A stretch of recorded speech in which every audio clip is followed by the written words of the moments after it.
اس سے پہلے پچھلے خطبے میں ہماری بات ہوئی تھی نماز محمدی کے بارے میں کہ نماز کیسے پڑھنا چاہیے، نبی اکرم صلی اللہ علیہ وسلم کا نماز پڑھنے کا طریقہ کیا تھا، اور میں نے بتایا تھا کہ یہ عنوان بہت ہی حساس ہے، اہم ہے، سننے کے لائق ہے، سب کو سننا پڑے گا۔ اس کے بعد پھر ایک ایک چیز ذہن میں، دل و دماغ میں رکھنا پڑے گا۔ ہماری بات ہوئی تھی سب سے پہلے نماز کے بارے میں کہ نماز سے ہم لوگ پیچھے ہیں، نماز پڑھنا پڑے گا۔ کیوں؟ اس لیے کہ اللہ رب العالمین نے نماز کو ایمان کہا۔ اسی طریقے سے ہم نے بتایا تھا کہ اگر کوئی بندہ نماز نہیں پڑھتا ہے تو وہ جہنم میں جائے گا۔ ما سلککم فی سقر قالوا لم نک من المصلین۔ جہنمی لوگ کہیں گے کہ ہم جہنم میں اس لیے آ گئے کہ ہم دنیا کے اندر نماز نہیں پڑھا کرتے تھے۔ اسی طریقے سے میں نے بتایا تھا کہ نبی اکرم صلی اللہ علیہ وسلم آخری وقت میں نماز کی وصیت کر کے گئے۔ ایک بات اور بولتا ہوں، جس دن اللہ کے نبی صلی اللہ علیہ وسلم وفات پائے، سوموار کے دن وفات پائے اللہ کے نبی، فجر کی نماز کا ٹائم تھا، اللہ کے نبی بستر پر لیٹے ہوئے ہیں، مسجد نہیں جا سکتے نماز پڑھنے کے لیے۔ حضرت ابو بکر لوگوں کو نماز پڑھا رہے ہیں۔ نبی اکرم صلی اللہ علیہ وسلم نے ایسے پردہ کو اٹھایا، جس حجرے میں، جس کمرے میں اللہ کے نبی صلی اللہ علیہ وسلم تھے، اس طریقے سے پردہ کو ہٹایا، دیکھا کہ حضرت ابو بکر صدیق رضی اللہ تعالیٰ عنہ کے اقتداء میں صحابہ اکرام نماز پڑھ رہے ہیں۔ صحابہ اکرام نماز پڑھ رہے، اللہ الصمد۔ نبی کی آنکھوں کی ٹھنڈک کیا ہے؟ نماز ہے۔ نبی کی آنکھوں کی ٹھنڈک نماز ہے۔ نبی اکرم نے پردے کو ہٹایا، دیکھا کہ نماز کی حالت میں ہے۔ اللہ کے نبی مسکرائے، کہا کہ میں اللہ رب العالمین کے پاس جاؤں گا، اللہ رب العالمین کو جواب دوں گا کہ میں نے اپنی امت کو چھوڑ کے آیا ہوں تو نماز کی حالت میں چھوڑ کے آیا ہوں۔ اللہ الصمد۔ یہ وہی امت ہے، آج نماز سے دلچسپی نہیں ہے، نماز سے کوسوں دور ہے، نماز سے کوئی مطلب ہی نہیں ہے، نماز چھوڑنا گناہ ہی نہیں سمجھ رہا ہے۔ یہ امت ہے۔ اللہ کے نبی گئے، صحابہ اکرام کو نماز کی حالت میں چھوڑ کے گئے۔ اللہ کے نبی نے دل ہی دل میں سوچا، میرا جو مشن تھا، میرا جو کام تھا، میں اپنے کام کو پورا کر چکا ہوں، میں اپنے مشن کو پورا کر چکا ہوں۔ لوگ نماز کی حالت میں ہیں، اللہ کے نبی صلی اللہ علیہ وسلم وفات پائے۔ میں نے ضمناً بتا رہا ہوں اختصار کے ساتھ، تاکہ عنوان ہمارے ذہن میں رہے اور سمجھنے میں آسانی ہو۔ میں نے کہا تھا کہ قیامت کے دن سب سے پہلے نماز کے بارے میں پوچھا جائے گا۔ ایک سوال اور ہوگا کہ تو نے نماز کیسے پڑھی؟ صلو کما رأیتمونی اصلی۔ نبی اکرم کی حدیث ہے، نماز ویسے پڑھو جیسے تم مجھے نماز پڑھتے ہوئے دیکھتے ہو۔ تو پتہ یہ بھی چلا اس حدیث سے کہ نبی اکرم صلی اللہ علیہ وسلم کا جو نماز پڑھنے کا طریقہ ہے وہ بالکل سیف اور محفوظ ہے۔ اگر سیف اور محفوظ نہ ہوتا نبی کا طریقہ تو پھر یہ فرمانے کا کوئی مطلب ہی نہیں تھا۔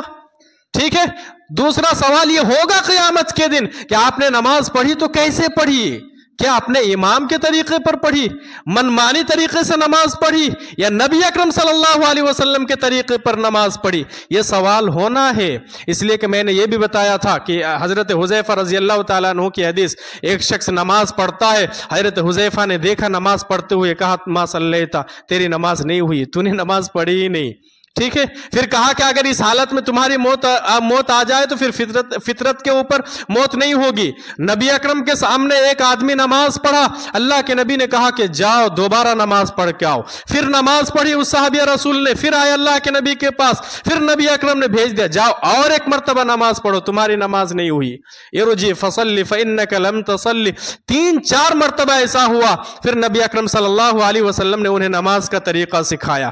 میں نے یہ بھی کہا تھا وضو میں بھی غلطی نہیں ہونی چاہیے۔ اب ہم نماز کے لیے آئیں گے تو دوڑ کر بالکل نہ آئے۔ یہاں تک ہماری بات ہوئی تھی، وقت ختم ہو گیا، پھر آگے ہم انشاءاللہ دیکھتے ہیں، جہاں تک پہنچ پائیں گے انشاءاللہ پہنچیں گے۔ اب پہلا مسئلہ یہ یاد رکھیے، بہت سارے لوگ نماز پڑھتے ہیں تو کیا ہوتا ہے، ایسے ہی من میں دعا پڑھتے ہیں۔ اس سے پہلے بھی شاید کہ ہم لوگ سن چکے ہیں، من میں اللہ اکبر، کھڑے ہو گئے، زبان بند ہے، ہونٹ بھی نہیں ہلا رہے ہیں، وہ دعا وغیرہ پڑھ رہے ہیں، سورہ فاتحہ ہو، رکوع میں گئے وہ دعا ہو، پڑھتے جا رہے ہیں، تو پھر یہ مکروہ طریقہ ہے۔ اہل علم کہتے ہیں کہ غلط ہے، اس طریقے سے نماز نہیں ہوتی ہے۔ آپ نماز کی حالت میں ہے، نماز پڑھ رہے ہیں تو آپ تو زور سے نہیں پڑھ سکتے ہیں نا، زور سے نہیں پڑھ سکتے، آپ من ہی من میں پڑھیے، آہستہ آہستہ پڑھیے، لیکن کم سے کم ہونٹ ہلنا چاہیے، ٹھیک ہے۔ اب جو بھی ذکر و اذکار کر رہے ہیں نماز کے بعد، اللہ اکبر، اللہم انت السلام ومنک السلام تبارکت یا ذا الجلال والاکرام، یہ ذکر و اذکار آپ کریں گے تو کیسے؟ ایسے من ہی من میں نہیں، غلط ہے، ہونٹ کو ہلانا پڑے گا۔ آپ تسبیح گن رہے سبحان اللہ الحمدللہ سبحان اللہ الحمدللہ لا الہ الا اللہ اللہ اکبر، تو پھر انگلیوں میں آپ گن رہے ہیں نا، تو ہونٹ کو بھی ہلانا پڑے گا۔ من ہی من میں آہستہ ہی پڑھیے لیکن ہونٹ کو ہلانا پڑے گا۔ یہ ہونٹ، انگلیاں قیامت کے دن گواہی دے گی، سمجھ میں آ رہے ہیں؟ اور یہ ذکر و اذکار کرنے کا، اللہ کو یاد کرنے کا ایک طریقہ ہے۔ دلیل یاد رکھیے، سورہ اعراف کی آیت نمبر 205 ہے، اللہ رب العالمین نے کہا کہ وَاذْكُرْ رَبَّكَ، آپ اپنے رب کو یاد کرو۔ کیسے یاد کرو؟ فی نفسی کا، اپنے دل میں، نماز میں ہو یا غیر نماز میں، آپ اپنے رب کو یاد کیجئے۔ لیکن کیسے یاد کریں گے؟ ایک چیز اور ہے، تضرعاً، عاجزی کے ساتھ، انکساری کے ساتھ۔ مطلب اس آیت سے ایک مسئلہ اور معلوم ہوا کہ ہم اللہ کو یاد کر رہے ہیں، سبحان اللہ سبحان اللہ سبحان اللہ، لیکن ہمارا دل کہیں ہے، دماغ کہیں ہے۔ ہم ہوٹل میں ہیں، چوک میں، چوراہوں پہ ہے، حساب و کتاب لگا رہے ہیں، لیکن زبان بھی ہے، زبان سے بھی بول رہے ہیں، ہونٹ بھی ہل رہے ہیں، انگلیوں میں بھی گن رہے ہیں سبحان اللہ سبحان اللہ، ہمارا دل اور دماغ کہیں اور ہے، تو یہ چیز بھی غلط ہے۔ اللہ نے کہا وَاذْكُرْ رَبَّكَ فِي نَفْسِكَ، اپنے رب کو یاد کیجئے دل ہی دل میں، تضرعاً، عاجزی و انکساری کے ساتھ، اللہ سے ڈرتے ہوئے، اللہ رب العالمین کی طرف دل و دماغ کو لگائیے اس طریقے سے۔ کیسے یاد کریں گے؟ آگے آیت ہے وَخِيفَةً، خیفہ کا مطلب آہستہ آہستہ، وَدُونَ الْجَهْرِ مِنَ الْقَوْلِ، اسی طریقے سے زور سے نہیں، زور سے کی بنسبت آہستہ، یہ ترجمہ ہوا۔ بہت زیادہ زور سے بھی نہیں، بہت آہستہ بھی نہیں، مطلب من ہی من میں، لیکن ہونٹ ہلنا چاہیے۔ زور سے اور آہستہ کے بیچ و بیچ میں جو کیفیت ہے، اس طریقے سے نماز پڑھنا چاہیے، اللہ رب العالمین کو یاد کرنا چاہیے۔ انشاءاللہ یاد رہے گا، انشاءاللہ یاد رہے گا۔ اچھا، آگے پھر نماز کے لیے ہم آ گئے ہیں، اللہ کو یاد کر رہے ہیں۔ اب ہم دیکھیں گے کہاں؟ نماز میں کھڑے ہو گئے، نگاہ کہاں ہونی چاہیے؟ ہم دیکھیں گے کہاں؟ بہت سارے لوگ نماز میں کھڑے ہو گئے، ادھر ادھر ایسے ترچھی نگاہوں سے دیکھ رہے ہیں، غلط بات ہے، نہیں دیکھنا چاہیے۔ بہت بغل والے کو بھی دیکھ رہے ہیں، اب نماز کی حالت میں ہے نا، ادھر وہاں تک دیکھتے ہیں کچھ لوگ دیوار کی طرف دیکھتے ہیں، گھڑی کی طرف دیکھتے ہیں، نہیں، غلط ہے۔ رکوع میں گئے آپ، رکوع میں اب نگاہ کہاں ہونی چاہیے؟ کہاں دیکھیں گے؟ کچھ لوگ کبھی یہ داہنے پیر کو دیکھتے ہیں، کبھی بائیں پیر کو دیکھتے ہیں، کچھ لوگ کیا کرتے ہیں، دونوں پیر کے بیچ و بیچ میں جو جگہ ہے اس کو دیکھتے ہیں۔ دیکھیں گے کہاں؟ نگاہ کہاں؟ حضرت عائشہ رضی اللہ تعالیٰ عنہ کی ایک حدیث ہے، ٹھیک ہے، حضرت عائشہ کی ایک حدیث ہے، اللہ کے نبی کعبہ میں داخل ہوتے ہیں، اس کے بعد 2 رکعت نماز پڑھتے ہیں، اس نماز کی کیفیت حضرت عائشہ رضی اللہ تعالیٰ عنہ بیان کرتی ہیں کہ شروع نماز سے لے کر تکبیر تحریمہ سے لے کر سلام پھیرتے تک نبی اکرم صلی اللہ علیہ وسلم کی نگاہ، یعنی نبی اکرم صلی اللہ علیہ وسلم سجدہ گاہ کو دیکھ رہے تھے، جہاں پر آپ نے سجدہ کیا، سجدہ کر رہے تھے، وہیں پر اللہ کے نبی صلی اللہ علیہ وسلم دیکھ رہے تھے۔ تو یہ طریقہ ہونا چاہیے نماز میں۔ ہم کہاں دیکھیں گے؟ سجدہ گاہ کو بھی۔ ہم رکوع کریں گے تو بھی سجدہ گاہ ہی کو دیکھیں گے، قیام کی حالت میں رہیں گے تو بھی۔ ایک حدیث ملتی ہے کہ جب ہم لوگ آخری تشہد میں بیٹھیں گے، آخری تشہد سمجھ میں آیا؟ آخری تشہد جس میں ہم لوگ سلام پھیرتے ہیں، تو اس وقت یہ حدیث ملتی ہے کہ جب ہم بیٹھیں گے تو یہ شہادت کی انگلی سے اشارہ بھی کرنا پڑے گا، ٹھیک ہے، اشارہ کرنا پڑے گا۔ اب یہ بھی ایک مسئلہ آئے گا کہ اشارہ ہم کب سے شروع کریں۔ بہت سارے لوگ کب سے اشارہ کرنا شروع کرتے ہیں؟ اشہد ان لا الہ الا اللہ تک جب پہنچتے ہیں تو پھر اشارہ کرنا شروع کرتے ہیں، یہ بھی غلط ہے، ٹھیک ہے۔ کچھ لوگ جب اتحیات ختم کر لیتے ہیں تو پھر انگلی سے اشارہ کرنا شروع کرتے ہیں۔ انشاءاللہ جب یہ مسئلہ آئے گا بالکل آخر میں تو ہم دلیل کے ساتھ بتائیں گے کہ اشارہ کب سے کرنا ہے، کب سے اشارہ کرنا ہے۔ جیسے ہی ہم تشہد میں بیٹھے، شروع سے لے کر اتحیات ہم پڑھنا شروع کیے تو یہ انگلی سے اشارہ کرنا پڑے گا۔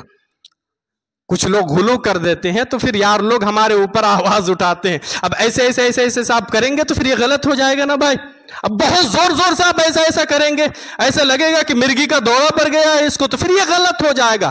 جو طریقہ ہے آہستہ آہستہ آپ ایسے اشارہ کرتے رہیے۔ اب کیوں کرتے ہیں؟ کچھ لوگ کہتے ہیں کہ شیطان کو مارنا ہوتا ہے، تکلیف پہنچانا ہوتا ہے، کچھ لوگ کہتے ہیں اشہد ان لا الہ الا اللہ کہتے ہیں تو پھر ہم زبان سے گواہی دیتے ہیں کہ اللہ ایک ہے، تو ہم انگلی سے بھی اشارہ کرتے ہیں اور گواہی دیتے ہیں۔ بہرحال مفصل طریقے سے بات آئے گی۔ کہنے کا مطلب یہ ہے کہ نبی نے کہا مطلب ماننا ہے، کیوں، کیا ریزن ہے، کیا وجوہات ہے، کیا حکمت ہے، اللہ عالم، اللہ رب العالمین بہتر جانتا ہے۔ نبی اکرم نے طریقہ سکھایا، ہم شروع سے ہمیں ایسا کرنا ہے، مطلب کرنا ہے، ہمیں ماننا ہے۔ سمجھ میں آ گئی؟ بہرحال تو میں بتا یہ رہا تھا کہ شروع سے ہم سجدہ گاہ کو دیکھیں گے، جب آخری تشہد میں رہیں گے تو پھر یہ انگلی کو ہم دیکھیں گے، ٹھیک ہے؟ ہم آخری تشہد میں بیٹھے ہوئے ہیں، دعا پڑھ التحیات، تو اس طریقے سے اگر ہماری نگاہ رہے اس انگلی کے اوپر، شہادت کی انگلی کے اوپر، اور رہنا چاہیے، یہی طریقہ ہے نبی اکرم صلی اللہ علیہ وسلم کا طریقہ ہے۔ بہرحال یہ مسئلہ بھی معلوم ہو گیا۔ آپ نماز کے لیے کھڑے ہوں گے، بہت سارے لوگ کیا کرتے ہیں، نیت کرتے ہیں نماز کی، تو زبان سے نیت کرتے ہیں، جانتے ہیں نا آپ لوگ؟ اہل حدیث کے علاوہ آپ دوسرے لوگوں میں جائیے، دوسرے مسلک کے یہاں، تو وہ لوگ زبان سے نیت کریں گے۔ میں نیت کرتا ہوں فجر کی، فرض نماز فجر کی 2 رکعت اللہ رب العالمین کے واسطے، فلاں امام کے پیچھے، اللہ اکبر۔ اس طریقے سے اللہ رب العالمین کو پہلے ڈیٹیل سے بتائیں گے، پھر نماز پڑھیں گے۔ کیا ضرورت ہے، کیا ضرورت ہے؟ یہ اللہ رب العالمین کو آپ دے رہے، پورا بایو ڈاٹا دے رہے، بتا رہے، پورا ڈیٹیلز بتا رہے کہ میں کون سی نماز پڑھ رہا ہوں، کس امام کے پیچھے پڑھ رہا ہوں، اور کس کے واسطے پڑھو۔ کیوں اللہ رب العالمین کو نہیں معلوم ہے؟ آپ زبان سے ہزاروں مرتبہ بھی اگر بولیں گے میں 2 رکعت نماز کی نیت کرتا ہوں اللہ رب العالمین کے واسطے، لیکن آپ کے دل کے اندر کھوٹ ہے، تو کیا آپ کی نماز ہوگی؟ اللہ وہ بہتر جانتا ہے نا۔ آپ پہلے نماز نہیں پڑھ رہے تھے، آپ کے گھر میں مہمان آ گئے، آپ نماز پڑھنے کے لیے آ گئے، کسی نے آپ کو ٹوک دیا، زبردستی آپ کو پکڑ کر لایا نماز پڑھنے کے لیے، آپ بھی بور محسوس کر رہے ہیں، چلو یار بلا لیا، چلو 4 رکعت 2 رکعت پڑھ ہی لیتے ہیں، نماز میں کھڑے ہو گئے۔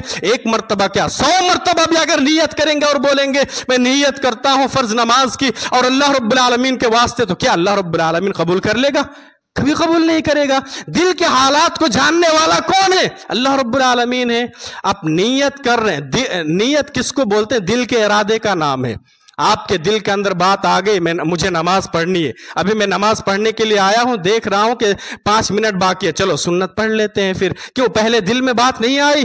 اب دکان میں تھے، کاروبار میں مشغول تھے، اب کاروبار سب کچھ چھوڑ کے آئے، آپ کی نیت کا، آپ وہاں سے آئے، وضو بنائے، پیشاب پخانہ کیے، وضو بنائے، اب آئے، آپ دیکھ رہے ہیں ٹائم 5 منٹ بچا ہوا ہے، آپ نماز کے لیے کھڑے ہوئے، تو کیوں یہ نیت نہیں ہے؟ دل میں آپ نے نیت نہیں کی کہ مجھے ابھی سنت پڑھنی ہے۔ اب اللہ رب العالمین کو ڈیٹیلز میں بتانے کی کیا ضرورت ہے؟ اس کو بولتے ہیں اہل علم تحصیل حاصل، مطلب جو چیز پہلے سے حاصل ہے پھر ہم دوبارہ اسے حاصل کرنا چاہتے ہیں۔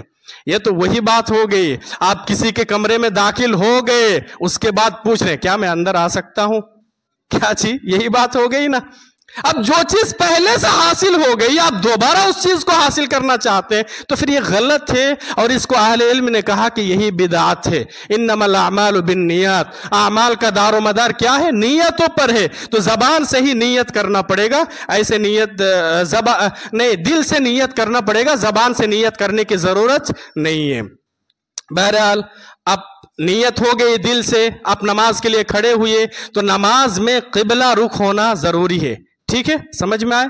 قبلہ رخ خانہ کعبہ آج ہمارا قبلہ ہے، تو قبلہ رخ ہونا ضروری ہے۔ کوئی شخص چاہے کہ ادھر رک کر کے نماز پڑھیں گے، کوئی چاہے ادھر رک کر کے، کوئی چاہے کہ ادھر رک کر کے، تو پھر یہ غلط ہو جائے گا۔ پہلے بیت المقدس ہمارا قبلہ تھا، اس سے پہلے میں نے بتایا تھا صحابہ اکرام 17 یا 18 مہینہ، صحیح بخاری کی حدیث ہے، بیت المقدس کی طرف رک کر کے نماز پڑھی، اس کے بعد پھر تحویل قبلہ ہوا، قبلہ بدل دیا گیا، خانہ کعبہ کو قیامت تک کے لیے قبلہ بنا دیا گیا۔ تو قبلہ رخ ہونا ضروری ہے فرض نماز کے لیے، ایسے بھی کسی بھی نماز کے لیے۔